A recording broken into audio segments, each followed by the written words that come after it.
Alors très bien, on a parlé dans la dernière vidéo de cette cleanup function, d'accord? Une fonction qui va servir à nettoyer un composant lorsqu'il va se supprimer pour éviter d'avoir des problèmes de mémoire. Donc tout ça, ça fait partie du cycle de vie d'un composant. Un composant, il va naître quand on a envie de l'afficher quelque part, il va se mettre à jour quand le state va se mettre à jour, et il peut se détruire, donc notamment quand avec un rendu conditionnel on va le cacher, ou par exemple avec notamment notre to-do list. Notre to-do list, on appuyait sur un bouton, ça enlevait un élément de la liste, et donc j'avais à chaque fois un composant en moins qui disparaissait du coup. Ok, il y avait vraiment une disparition. Donc première question, est-ce que si j'ai plusieurs states ici, question que vous pouvez peut-être vous poser, est-ce que ça va du coup supprimer mon composant à chaque fois que je mets à jour le state toggle ici?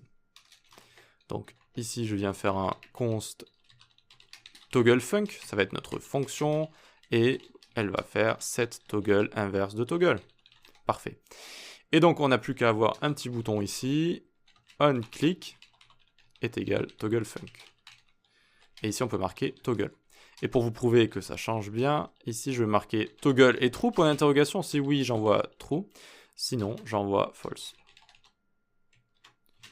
Parfait, donc là on a un toggle classique basique. Attention, je le change, je fais que le changer, donc le composant se met à jour, mais React ne supprime pas mon composant et donc ne va pas lancer comme ça cette cleanup function. Et donc ça ne va pas supprimer mon set intervalle. C'était ça que je voulais vous montrer en fait. Okay, si vous avez plusieurs states, ça va mettre à jour, c'est cette partie du cycle de vie d'un composant, ça met à jour, mais ça ne supprime pas ce qui existe déjà à l'intérieur, notamment si ici eh bien, j'ai cet intervalle qui est en cours ou une authentification ou quoi que ce soit. Voilà. Donc ça c'est la première question. Mais alors, quand est-ce qu'on peut vraiment visualiser comme ça une destruction d'un composant? Ben oui, pour ce faire, on va faire ceci. On va aller dans Source et on va faire timer.js. Et puis, on va tout simplement se prendre notre timer qu'on a juste ici. Hop, je copie tout. J'appelle ça maintenant timer. Je n'oublie pas de le retourner à la fin. Export default, quoi? Timer ici. Et je vais enlever le toggle, le bouton du toggle, vous savez, je l'enlève, j'ai juste envie d'avoir un timer ici. Hop, hop, parfait. Donc vous voyez que j'ai réussi à isoler dans un composant, ici, juste le timer en fait, juste le timer. Voilà, parfait. J'ai même pas besoin d'import le app.css ici, c'est nickel. Très bien, donc maintenant ici, je peux enlever le timer, le useEffect, et le H1 qui a juste ici. Le H1 qui a juste ici, je vais le remplacer par timer, comme ça, et j'oublie pas de l'importer. Import timer, from, /, c'est au même niveau, donc hop, /, timer, comme ça, parfait.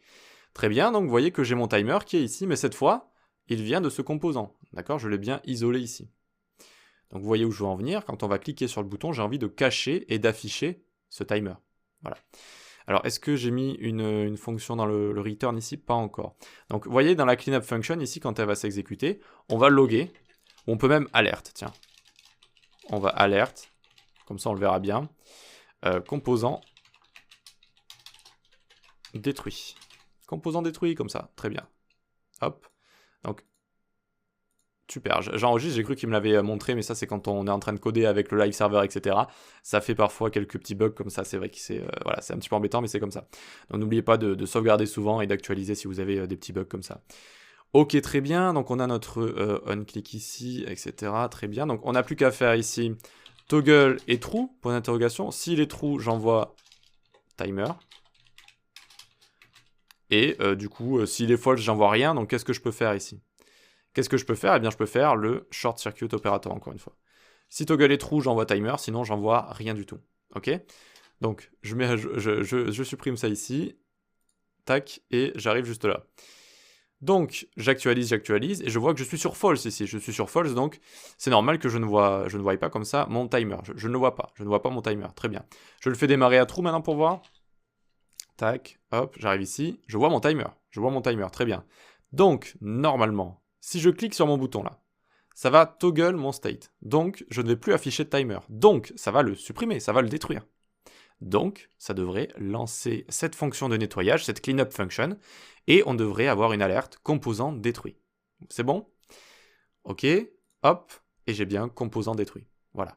C'était peut-être un peu long pour cette présentation, mais c'était juste pour vous parler du cycle de vie des composants. Voilà, que vous ne soyez pas perdu si un jour vous l'entendez.